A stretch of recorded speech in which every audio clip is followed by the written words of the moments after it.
கடந்த பல வருஷமாகவே ஒரு குடும்பத்தோட நிதி நிலைமை சீரழிவுக்கு முக்கிய காரணம் என்னன்னு இன்னைக்கு பார்க்கலாமா? ஒன்றாவதா, குடும்பத்தில் உள்ள எல்லாரோட கையிலையும் ஸ்மார்ட் ஃபோன்.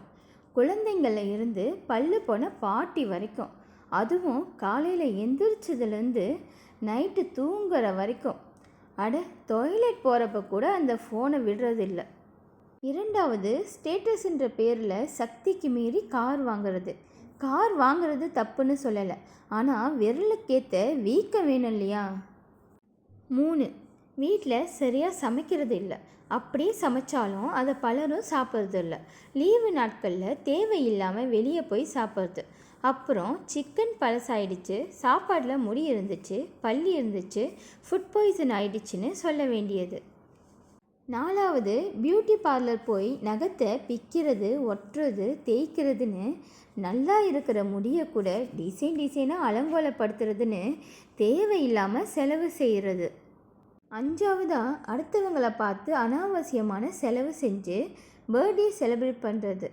அதுவும் இப்போல்லாம் கடனை வாங்கி மண்டபம் புக் பண்ணுறது, பந்தல் போடுறது, கார்டு அடிக்கிறது, சாப்பாடு ஆர்டர் கொடுக்கறதுன்னு இவங்க பண்ணுற அலம்பல் இருக்கே. 6, கல்யாணம். இதை சொல்ல நேரம் போதாதுங்க. கல்யாணம் பண்ணுறதுக்காக செலவு பண்ணுறாங்களா, இல்லை செலவு பண்ணுறதுக்காகவே கல்யாணம் பண்ணுறாங்களானே தெரிய மாட்டுது. புதுசாக கண்டுபிடிக்கிறாங்க ஐயா. ஒரு நாள் கூத்துக்கு இப்படியான நினைக்க தோணுது சில பேரோட கல்யாணம். 7வதா, கிரெடிட் கார்டு. இந்த காலகட்டத்தில் அவசியம் இல்லைனாலும் கிரெடிட் கார்டு வச்சுருக்கிறத கௌரவமாக நினைக்கிறாங்க சில பேர். 8வது, இது ரொம்ப முக்கியமான விஷயங்க, போதைகளுக்கு அடிமையாகிறது. இந்த பழக்கம் நமக்கு நாமே குழியை தோண்டி அதில் நம்ம குடும்பத்தோடு போய் படுக்கிறதுக்கு சமம். கேட்டால் மனசு சரியில்லை, வேலை கஷ்டம், குடும்பத்தில் பிரச்சனைன்னு 1000 காரணத்தை சொல்கிறாங்க. அதுக்கு இது ஒன்று தான் தீர்வா? உடம்புக்கு நோய் வந்துட்டா அதுக்கான மருந்தை சாப்பிட்டு அந்த நோயை குணப்படுத்தணும் இல்லையா? அதை விட்டுட்டு மரணத்தை தேடி போகக்கூடாது. இது மாதிரி சொல்ல இன்னும் நிறைய இருக்குங்க. நம்மளோட தேவையையும் வருமானத்தையும் புரிஞ்சிக்காம மற்றவங்களோட வாழ்க்கையை பார்த்து வாழ நினைக்கிறோம்.